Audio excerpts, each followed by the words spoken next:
So we're just gonna pull the wood chips back from the onions, correct? Mm-hmm, okay. correct.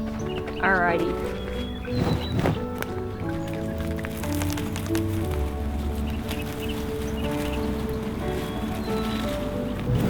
It's a very special Memorial Day in the Late Bloomer Garden. As you've heard me say before, nothing makes me happier than connecting with my fans. And one of them, Patty Hayden, who has seen most of my 300 plus videos, drove down from Las Vegas with her daughter Jordan on Saturday to see my final performance of the play in Sierra Madre. And I'm waiting for them to arrive any minute, and we're going to have a lot of fun. We're going to do a plant exchange. She's going to share what she puts into her planting hole that achieves such great success in her garden in Las Vegas. And we're going to plant this lovely succulent that my landlord in Sierra Madre gave me as a parting gift. And she's going to share a tip that she learned on my friend Charles' Old Alabama Gardener channel about growing onions. But first, we're going to take a little tour around the garden and see what we can round up for some breakfast. So stick around. They're here.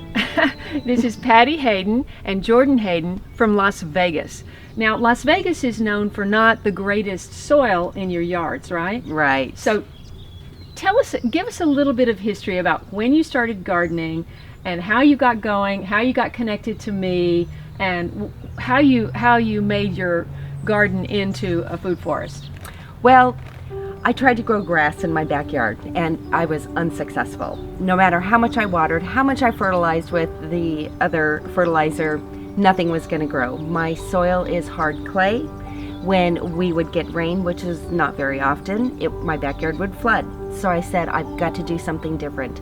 So I had grown up with my grandfather having a garden, and he grew big beefsteak tomatoes down in Southern California.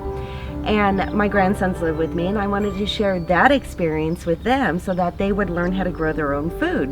So I piddled around a little bit for a couple of years, and last year I got serious. So I built a big 10 by 20 garden on the side of my yard. I had 25 cubic yards of wood chips brought in for free.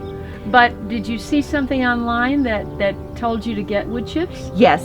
So I saw Kaye have wood chips delivered to her driveway, and I thought, if she can do that, I can do more. Right. So I watched many channels, and everybody talked about back to Eden gardening.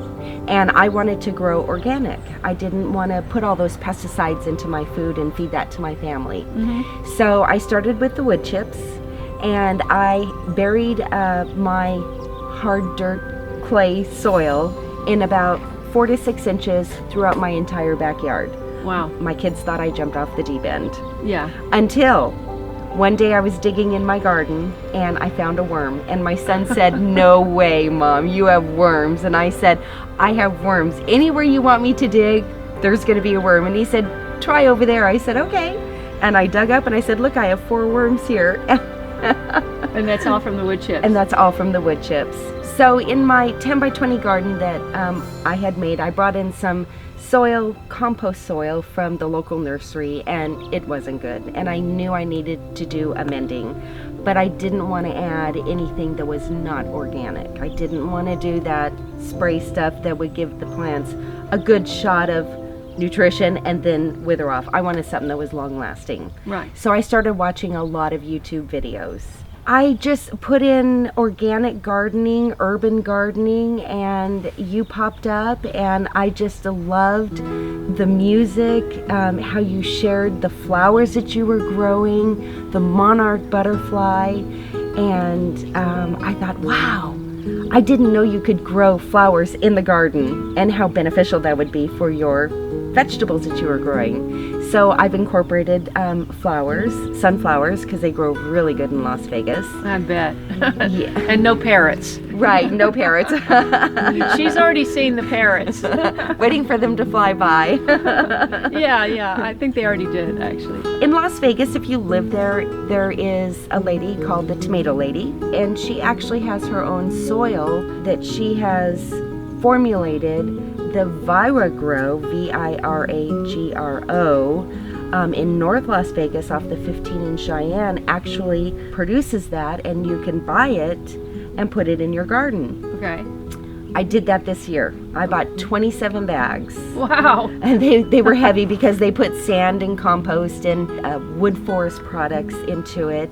It's very heavy because they add sand, because we don't have sand in our soil. Oh. And I put that in my garden along with my other amendments, and my garden exploded. My tomato plants that I put in late at the beginning of March, they're 5 foot tall. My squash plants have taken over the garden. But one thing I learned from you was to plant compactly, and I did, and it's just incredible. I am so excited over what I've been able to do. She has dogs, so she's got them fenced off, and so she's confined her garden, vegetable garden, to 20 by 10? 10. 10. And then you have fruit trees in the other areas, right? Right, and I planted those bare root fruit trees in January Of this year. of this year. Oh, wow. And they're like 4 or 5 feet tall, right? My apricot tree grows a foot every week Wow. in the wood chips, in the 4 inches of wood chips.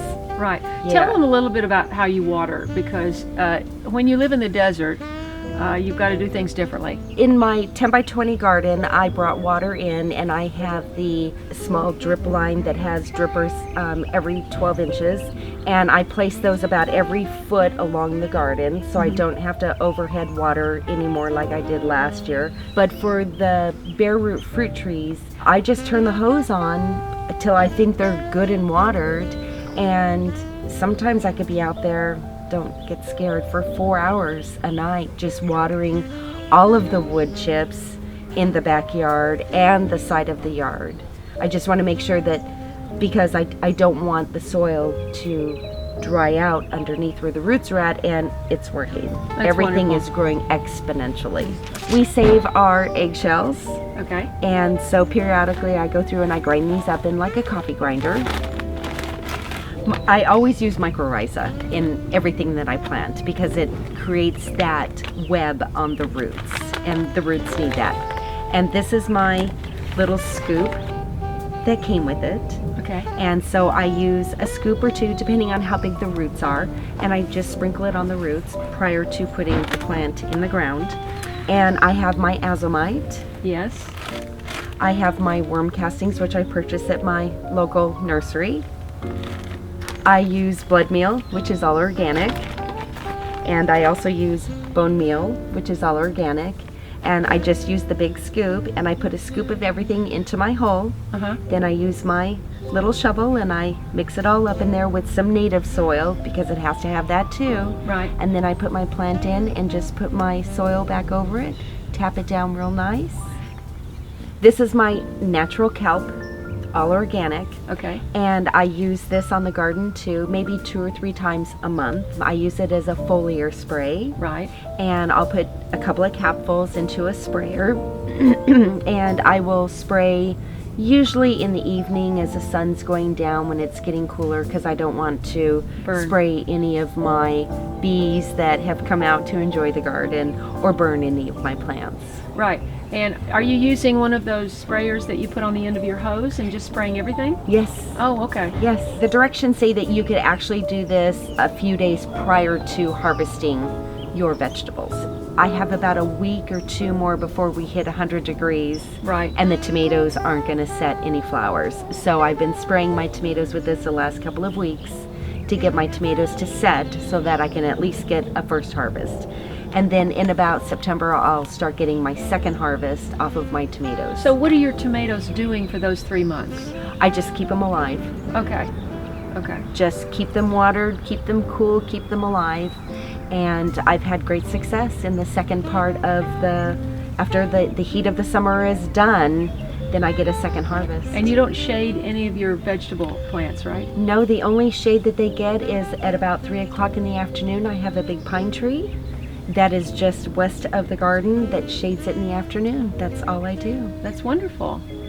I do compost, but I haven't put any of my compost into my garden yet. Oh, you're waiting. I'm waiting. Yeah, till it's thoroughly broken down. Right. Okay.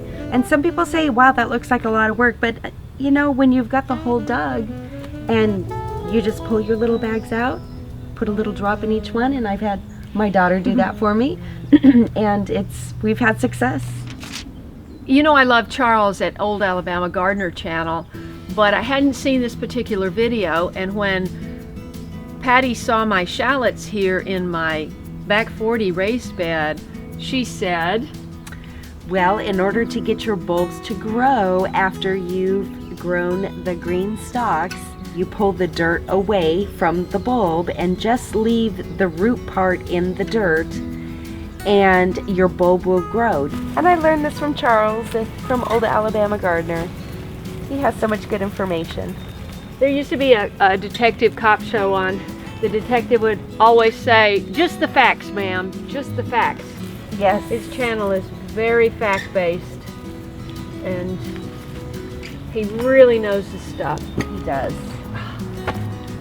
So, for instance, these two right here, I've got the dirt pulled back here where, you know, a little bit of the root is still in the ground. And that's what's important. Just keep the root in the ground, but expose the rest of the onion stalk, I guess you can call it.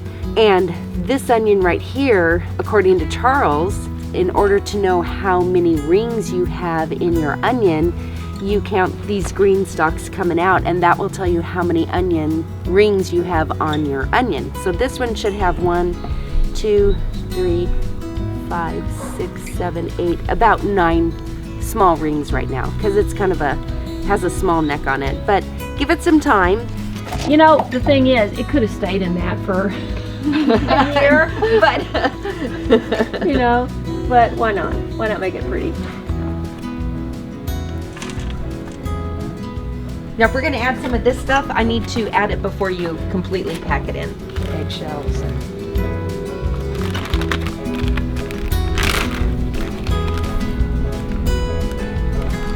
Maybe some more castings. Yeah, why not? There we go. And then let me get some mycorrhiza on here, and I'll sprinkle it on the roots. Oops. It's falling apart. He just bought it.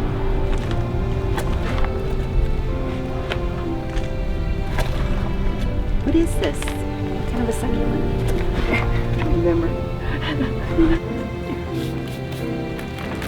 But the bees supposedly love this. Oh. So we're done. Okay. Thanks so much for watching this channel and liking my videos and sharing them with your friends. Your support means so much to me. I'll see you in the next one. To actually use that, the bulb, Yeah. even though it flowered? Yeah. See what it tastes like. If it doesn't work, it doesn't work. That's right.